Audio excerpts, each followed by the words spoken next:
Assalamualaikum warahmatullahi wabarakatuh. Halo sobat, kembali lagi di Zona Ruminansia. Oke, di hari Sabtu ini gimana kabar kalian nih? Kira-kira tetap semangat kan menjalankan aktivitas walaupun kita masih dalam kondisi COVID-19. Tapi tetap semangat ya dan patuhi protokol kesehatan.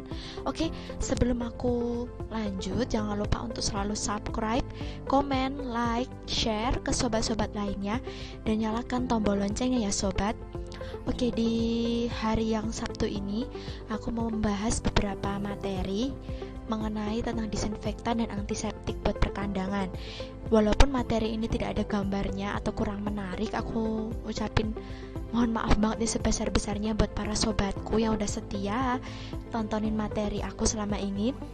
Karena memang materi ini tuh cukup padat sebenarnya mengenai perkandangan ya, karena mulai dari pengobatan, peralatan, dan semuanya tuh padat banget. Jadi mohon maaf banget kalau kalian ingin aku ngasih petunjuk atau apa materi yang kurang jelas, aku mohon banget nih sobat untuk tulis kritikan kalian dan komen kalian di kolom komentar. Oke, aku tunggu ya. Lanjut aja kita ke materinya. Yang pertama yaitu faktor yang mempengaruhi daya guna antiseptika dan desinfektansia. Nah, kira-kira apa aja? Aku sebutin ya.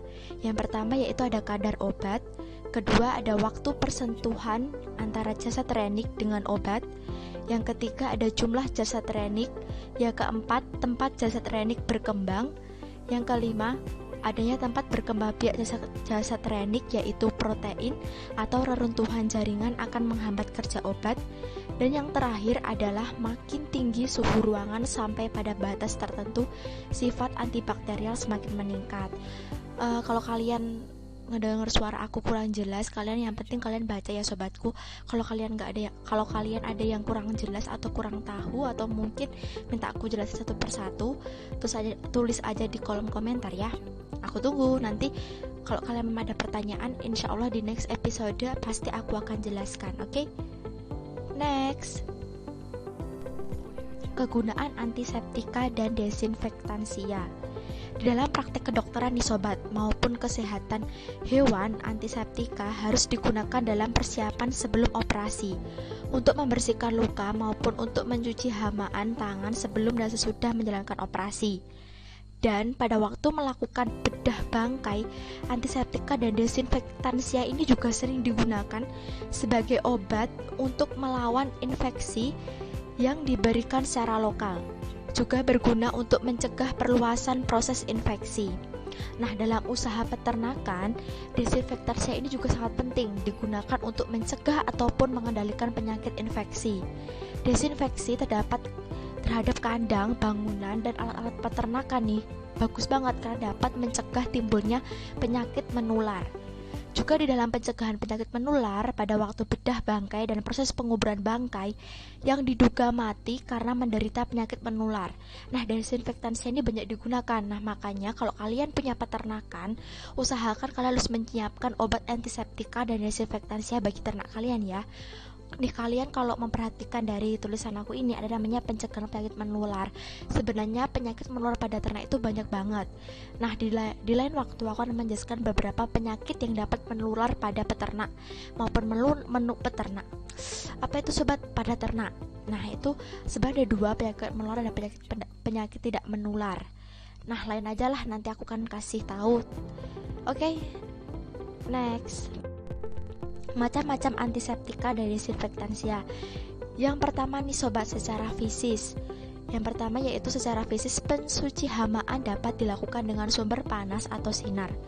Panas dapat berasal dari sumber pemanas atau air yang dipanaskan kemudian disemprotkan ke tempat disuci hamakan.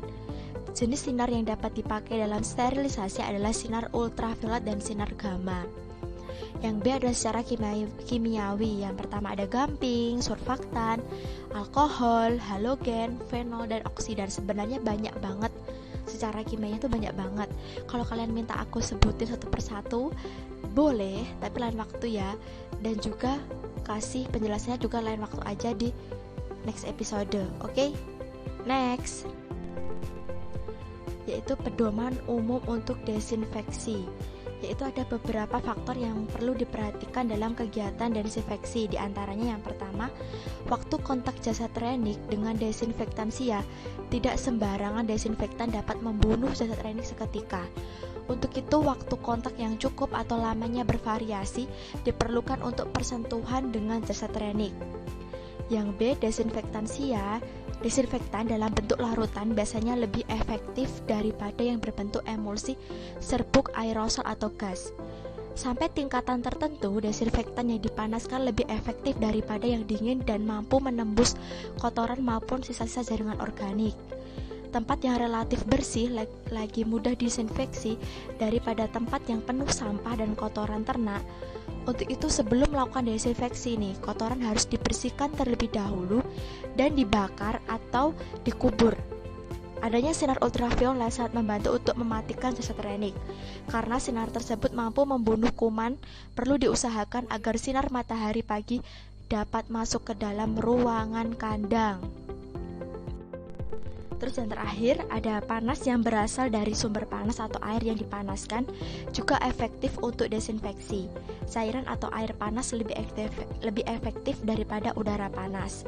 Untuk pencegahan penularan penyakit menular, semua peralatan kandang dan alat transportasi ternak yang mungkin dapat menularkan penyakit harus didesinfeksi. Dan yang terakhir yaitu, apabila desinfeksi dengan suatu desinfektan telah dilakukan dan ternyata pada suatu saat tidak efektif lagi yang mungkin disebabkan oleh terjadinya resistensi kuman, perlu segera difikirkan untuk mengganti dengan desinfektan lainnya. Oke, cuma itu yang bisa aku sampaikan. Mohon maaf banget kalau aku kecepatan dalam menjelaskan. Kalau kalian kurang paham, tulis komen di kolom komentar ya. Oke, salam jumpa lagi di next materi. Tetap standby di Zona Romansia. Jangan lupa untuk selalu subscribe, komen, like, share ke sobat-sobat kalian dan nyalakan tombol loncengnya ya. Salam jumpa lagi di Zona Romansia. Wassalamualaikum warahmatullahi wabarakatuh.